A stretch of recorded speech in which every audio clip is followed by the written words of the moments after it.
But then if it came out that I was internally betting against gold to go down, which I believe is going to continue to go up for a while, if I was wrong, that'd be okay. But if it came out that I knew it was going to go down and I was telling people, oh, it's great, here, buy it, I could get in a lot of trouble for that. The question is, will Goldman Sachs get in trouble, or do they have so many of their people in regulatory positions and Larry Summers running the White House economic area that they're not going to get in trouble? That's a good question. Well, let's talk about that when we come back. Amazing series. I didn't know it was a series to show how stupid I am. I just read how Goldman secretly bet on the U.S. housing crash. These are big, thick, meaty, documented articles. These are not little skinny things. And then he's got another accompanying series of shorter pieces. Just really powerful info. And should Goldman Sachs get in trouble? We'll ask him when we get back. Greg Gordon, investigative journalist, McClatchy, Washington Bureau. And he's broken national investigative pieces for the Minneapolis Star-Tribune, the Detroit News, United Press International. He broke major stories on 9/11, EPA scandals, just so many other issues. And he is here with us today. Okay, the question that I posed as we went into break was, does Goldman Sachs get in trouble for this? I mean, there's not even, that I know of, an investigation being done, and the SEC is filled with Goldman Sachs people. And I remember Paulson, it's in my film Fall of the Republic, he's up there testifying, and they say, you were at Goldman Sachs. How did you, Congressman Stern is asking him from Florida, how did you give your company money? And he goes, oh, I got a waiver from...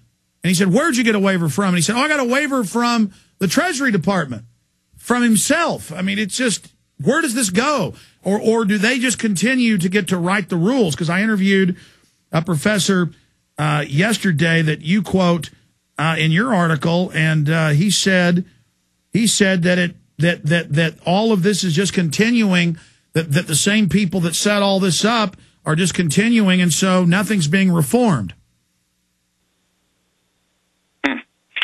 You're talking about Lawrence Kotlikoff of Boston University, I believe. Yes. And there are a lot of questions about, I'm not covering the reform process because I've been doing this, but there are a lot of questions about whether the right reforms are being done. Congress did create a commission to investigate the crash, the causes of the crash. We also have the Securities and Exchange Commission, which is trying very hard right now to make amends for really blowing the Bernie Madoff investigation for years. I mean, there just was a big Inspector General report that came out last week that talked about at least 6 instances in which SEC investigators had right under their nose opportunities to expose this gigantic Ponzi scheme that has hurt so many people, and each time they missed it. They missed the obvious, failed to take the obvious investigative step that would have exposed the whole thing, and Madoff basically kept shaking his head saying, boy, I was lucky that time. So we're going to have to see whether the SEC, which right now under Mary Shapiro, its new chair, is going to look at Goldman and really at all the investment banks and whether or not they properly, fully disclosed what they knew about these risky mortgages. And the last piece of the series, I looked at Goldman's relationship with New Century Mortgage, a company that really was one of the classic high flyers in this sort of go-go industry. New Century in the mid-'90s was a pretty small company doing some subprime mortgages, which were a little bit riskier than the traditional mortgages, and maybe had about $300 million plus in sales.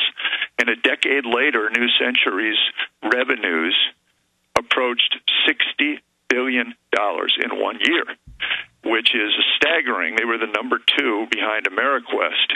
And New Century had about 9 deals in which they sold, or their mortgages ended up in pools of securities that Goldman Sachs sold as high-yield bonds.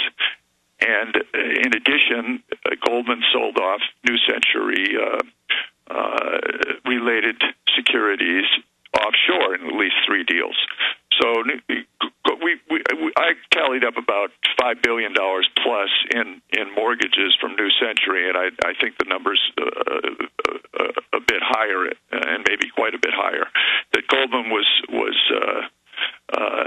peddling in after converting them into bonds or other securities. And New Century, I got inside New Century. I looked at a 550-page federal bankruptcy examiner's report, by the way, the only one done on any defunct mortgage company from that era. And I got networked into a bunch of former New Century employees, and they described how essentially all the lids were removed from the mortgage lending process late in this really red-hot housing market, right as it crested. That's when there weren't enough borrowers to keep up with the Wall Street demand. And so the lending criteria, the credit criteria, just began to become yes. It disappeared into thin air. So this is systemic fraud from top to bottom. I mean, that's what it's been. One of the things I just want to mention this, Alex, and that is that, like other Wall Street firms, Goldman hired contractors to look over these mortgages. All right, stay there. We got a break. We got a break. So come back and explain that to us. Okay. And then we'll ask you about some other points in your series.